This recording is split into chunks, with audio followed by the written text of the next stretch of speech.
Bonjour à tous, séance du jeudi 4 décembre 2014. Le CAC 40 est en hausse de 0,5%, 4415 points. Alors que se tient aujourd'hui la fameuse réunion de la Banque Centrale Européenne, certains espèrent un geste de la part de Mario Draghi. Ce matin, Stanley Fischer, un des membres de la Fed, estime que la BCE devrait suivre la Fed en achetant des obligations gouvernementales notamment.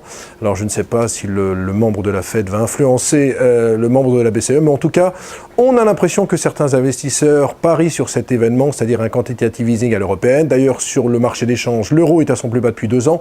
On est sur des niveaux de 1,23. On sera fixé sans doute en début d'après-midi, après la réunion de la Banque Centrale Européenne. Alors sur les valeurs aujourd'hui, la grande vedette, c'est Pierre et Vacances qui gagne 5%.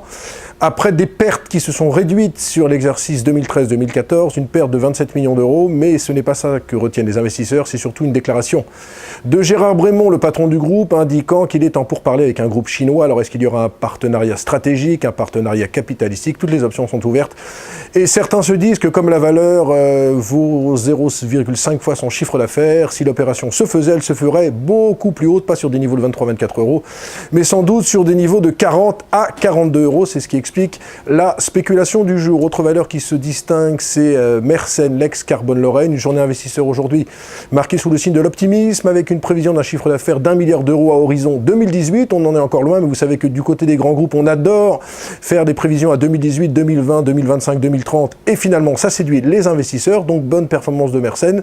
Par contre, j'ai envie de donner un carton rouge à Vexim, spécialisé dans les implants vertébraux. La société fait un placement privé de 5 millions d'euros sur une capi de 60 millions d'euros. C'est un peu dilutif, je ne comprends pas pourquoi. Encore une fois, ce genre de société ne passe pas par les investisseurs, les petits actionnaires individuels, et fait un placement privé sans droit de souscription. Donc un bon carton jaune pour Vexim, c'est un petit peu mon coup de gueule de la semaine. Voilà, très bonne journée à tous, on se retrouve très bientôt.